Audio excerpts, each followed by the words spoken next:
Hello guys, welcome back to சிறப்பு media 2.0. இப்போ சரியான ஒரு தகவல் வந்திருக்கு. அது என்ன அப்படின்னு பார்த்தீங்கன்னா, ஜாக்லின் எவிக்ட் ஆகி வெளியே போயிட்டாங்க. அது உங்களுக்கு நல்லா தெரிஞ்சிருக்கும். ஆனால் அந்த பணப்பொட்டியை வச்சு மோசடி பண்ணிட்டாங்களோ அப்படிங்கிற கேள்வியும் வந்துட்டுருக்கு. பட் அதெல்லாம் தாண்டி ஜாக்லினுக்கு மிகப்பெரிய அளவில் ஒரு ஆதரவு பார்த்திங்கன்னா மக்கள்கிட்ட கிடச்சிருக்கு அப்படின்னு சொல்லலாம். சொல்லப்போனால் அரங்கமே அதிர்ற அளவுக்கு ஜாக்லினுடைய குரல்கள் ஒழிச்சிருக்கு. பயண வீடியோக்கள் போட்டிருக்காங்களாம். ஸோ இதெல்லாம் தாண்டி நிறைய டிசப்பாயின்மெண்ட் எங்கே இருக்குது அப்படின்னு பார்த்தீங்கன்னா, ஜாக்லினை நீங்கள் இப்படி பண்ணலாம், ஜாக்லினை இப்படி பண்ணலாம், அதெல்லாம் தாண்டி சௌந்தர்யா நஞ்சுண்டனை நீங்கள் ஃபஸ்ட் ரன்னரப்பாக கூட தேர்ந்தெடுக்க தேவையில்லை.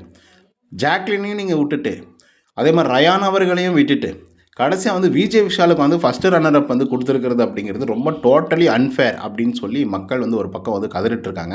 அண்ட் இன்னொரு பக்கம் ஜாக்லினுக்கு மிகப்பெரிய அளவில் ஒரு சப்போர்ட். உண்மையாகவே சொல்கிறேன், அவங்க இருந்து டைட்டில் வின் பண்ணியிருந்தாங்கன்னா கூட இவ்வளோ பெரிய சப்போர்ட் மக்கள்கிட்ட இருந்து கிடச்சிருக்குமா அப்படின்றது டவுட்.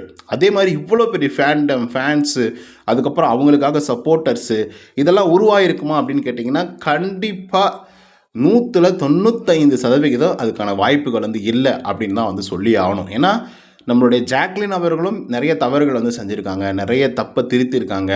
அதெல்லாம் அவங்க கண் முன்னாடி இருந்தது, மக்கள் கண் முன்னாடி. ஆனால் ஒரே ஒரு இன்சிடெண்ட்டில், குறிப்பாக அந்த பணப்பொட்டியில், குறிப்பாக அவங்க எவிக்ட் ஆகி வெளியே போகும்போது எல்லாத்தையும் அவங்கள பற்றின நெகட்டிவிட்டி எல்லாத்தையும் அழிச்சிட்டு ஒட்டு மொத்தமாக பாசிட்டிவிட்டியாக மாற்றிட்டு போயிட்டாங்க. ஸோ அதோட வெளிப்பாடுகள் எப்படி இருக்குது அப்படின்னு பார்த்தீங்கன்னா, ஜாக்லின் எங்கே பார்த்தாலும் ஜாக்லின் நடந்தது அன்ஃபேர், அவங்களுக்கு ஏவியை போடுங்க, அப்படி இப்படி அவங்க என்ன சொல்கிற மேடையில் தோன்றிய போது அவ்வளோ அப்ளாஸாம், பயங்கரமான அப்ளாஸ். அப்படியே ஒரு மாதிரி கண் கலங்கி நிற்கிற அளவுக்கு பார்த்தீங்க அப்படின்னா, அந்தளவுக்கு ஃபேண்டம் க்ரியேட் ஆகிருக்கு ஜாக்லினுக்கு. இந்த மாதிரி லாஸ்ட்டு வீக்கில் எவிக்ட் ஆகி வெளியே போனவங்க நிறைய பேர் இருக்காங்க. பட் அவங்களுக்கெல்லாம் இவ்வளோ பெரிய ஃபேண்டம் இருக்குமா, இவ்வளோ பெரிய சப்போர்ட் மக்கள்கிட்ட இருந்து கிடச்சிருக்குமா அப்படின்னு நீங்கள் கேள்வி கேட்டிருந்தீங்கன்னா, வாய்ப்புகளே இல்லை அப்படின்னு தான் சொல்லி ஆகணும். இப்போ ஜாக்லின் தர்ஸ்டே எவிக்ட் ஆகி வெளியே போனாங்க.